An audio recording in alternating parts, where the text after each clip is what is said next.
May 20. Magkano yan? 20.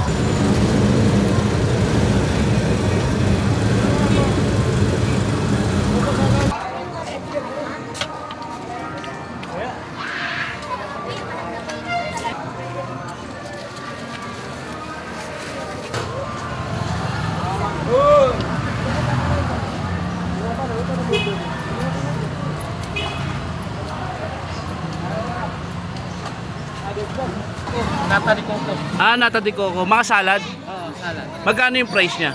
May 20, 30. 20, 30, tsaka 15. Sige, ibigyan mo ako ng ano, lahat tagti 20 pesos.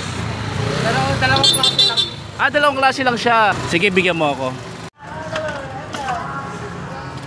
Kami ada nang tar. May 10 piso yan, wala? 15. 20 lang, 20, 30. Ah, 20, 30, 50. Meron.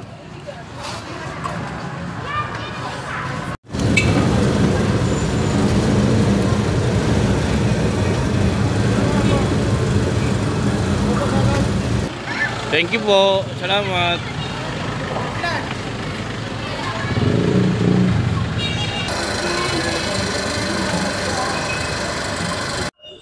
Tropa, tignan nyo yung ano niya, oh. Yung macaroni salad niya. For only 20 pesos. Puntahan nyo to dito sa may ano, Baclaran actually. Sulit to. Oh. Sarap. Hanapin nyo lang si Kuya Ikot. Ikot salad. Kasi umiikot siya dito sa Baclaran.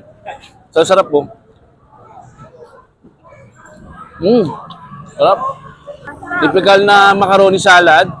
Tapos may cheese. Tapos creamy siya. Matamis. Sarap. Solid. Ito naman yung nata de coco niya.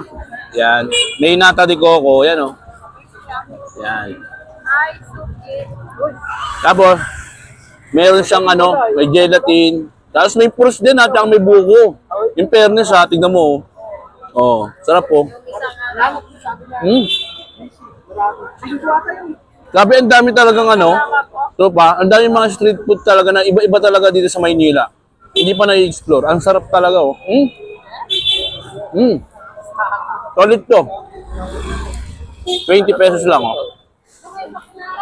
Maraming salamat ha. Thank you ha, thank you.